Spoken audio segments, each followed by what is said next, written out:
that your cut is small and subtle. If you try and do this, the big cut, you're giving your opponent an opportunity to hit you.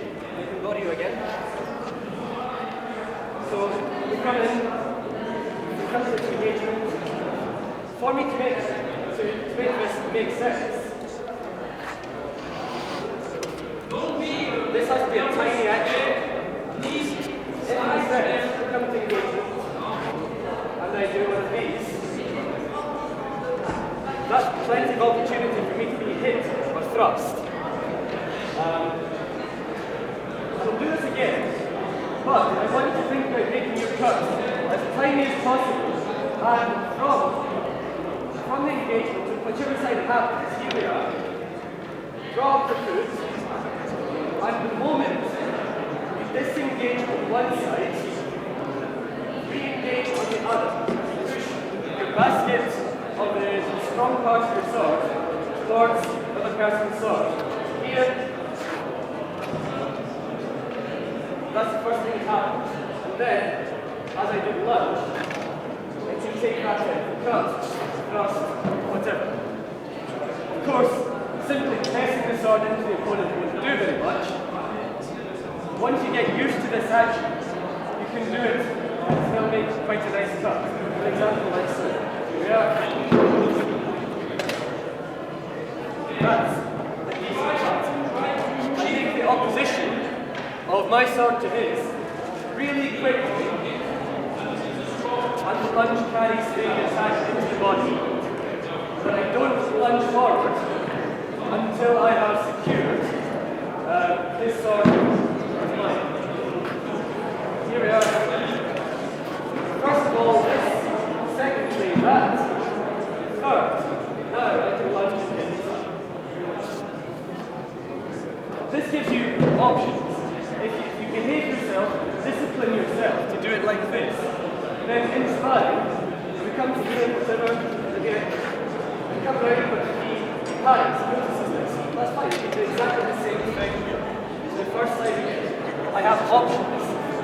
I have options for as long as I remain uncommitted. Once I commit and start going forwards,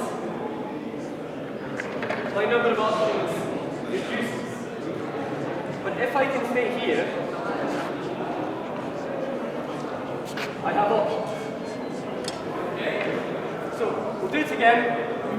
Try and make this disengagement and cut round as tiny as you can. And before you lunge, make sure you secure the other person in place with yours or with your basket. On you go.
Pause, and you go.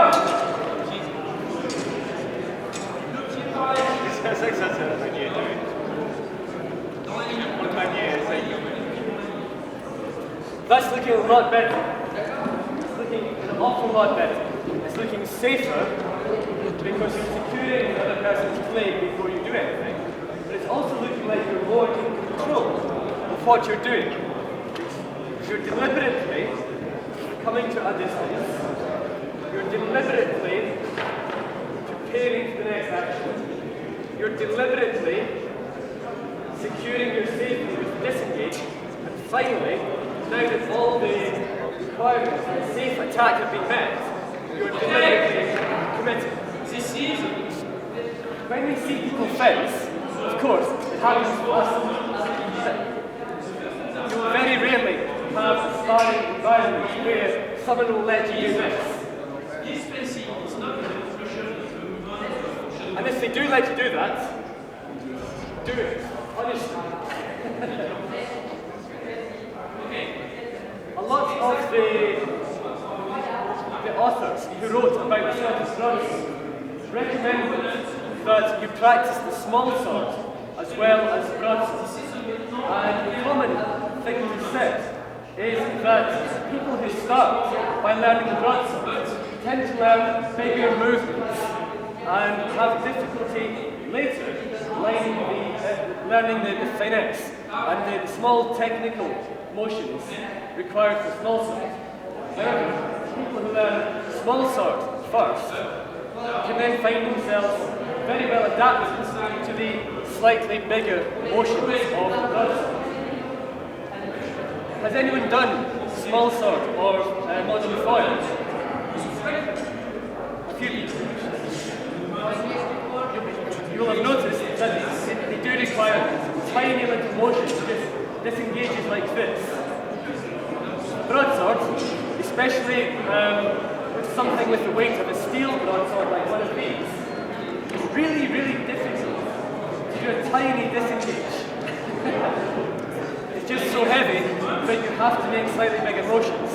But if your goal is to make your motions as small and as tight as possible, then you will be trying to do the right thing.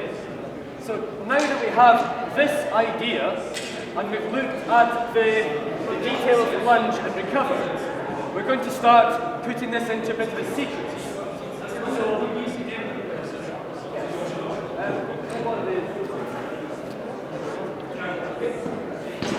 So a very common sequence that you'll see people do is just cut them above.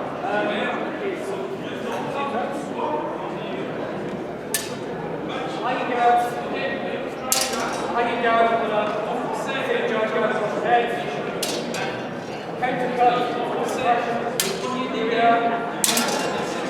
and just going back and forth above the head. Cut, recover, cut, recover, cut, recover. When people practice this, it's very important to remember what you're doing with the feet. It's very easy to become distracted by the swords, and you make bigger and bigger actions. With this, every time you parry, come feet together. Here, there, like this. You have to bring the foot back to meet the back leg. When you lunge, it's just a small lunge. So we have this action here with the feet, just moving backwards and forwards with this leg providing a stable base. So a quick demonstration for you.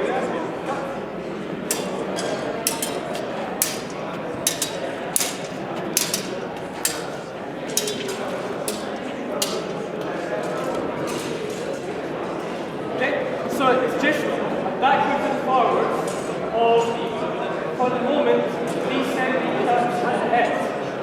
Keep it simple at the moment, we'll make it more complex very shortly. But just try this for a moment. Try and make the hand actions as small and subtle as you can.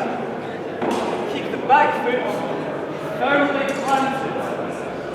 And with the leading leg,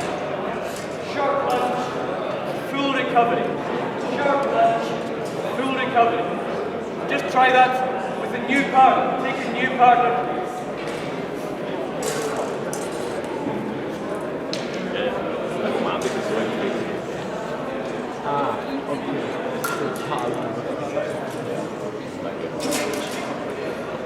Extrem schlecht, der Roman.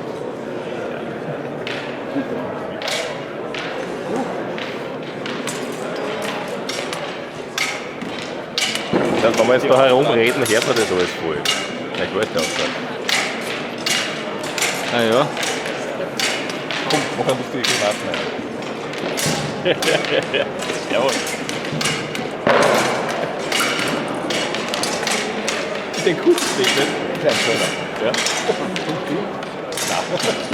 Warum nicht so ein Buch kaufen, ein historischer Roman? Das Cover, das schaut schon aus. Softcore. Weil das noch angestellt hat. Ja, mechanische Massen. Are you wearing? You have to fight.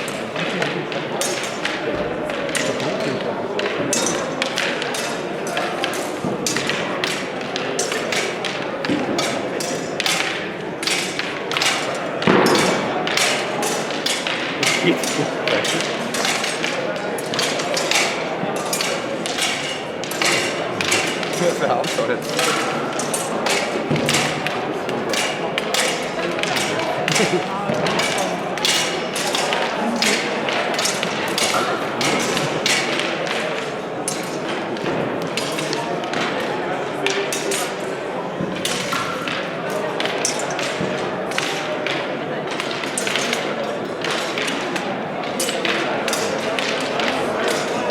Aber mit dem Ausland ist langweilig.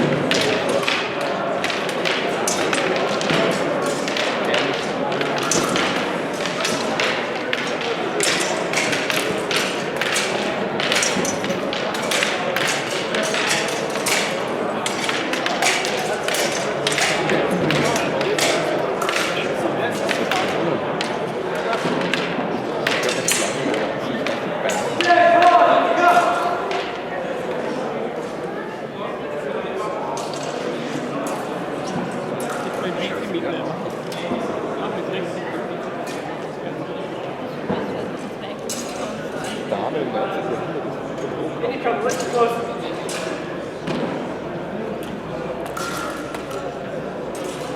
So this exercise was just done.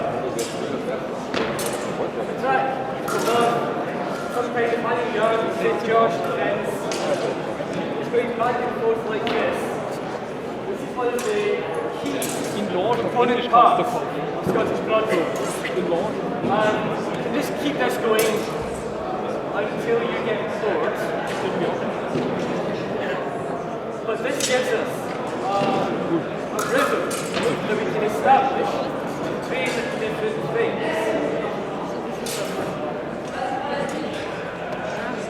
To become really good at Scottish Broadsword, I would say you need to do a lot of this exercise, but paying attention to all the tiny little details within it.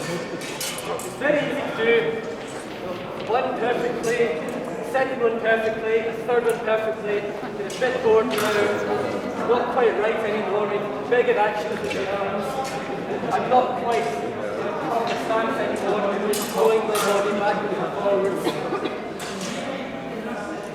It's very important to maintain your attention throughout, maintain your discipline so that on the first repetition, on the 7th repetition, 20th repetition, 50th repetition, it's still exactly correct. If you can keep it correct for so many repetitions, then you still have all your options. Just like the previous exercise, and here I have options, I still have options, still have options. Only now like this. If I have the correct performance of this action every repetition, I still have options.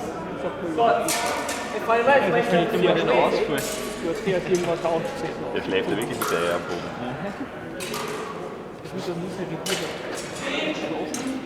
I suddenly have fewer options because I've limited myself.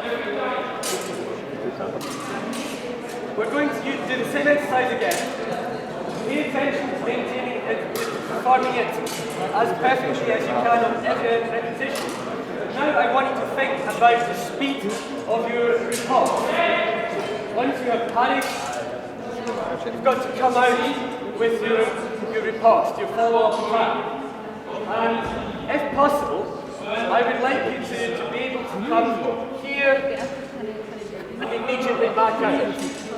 But of course, the other person is trying to do the same.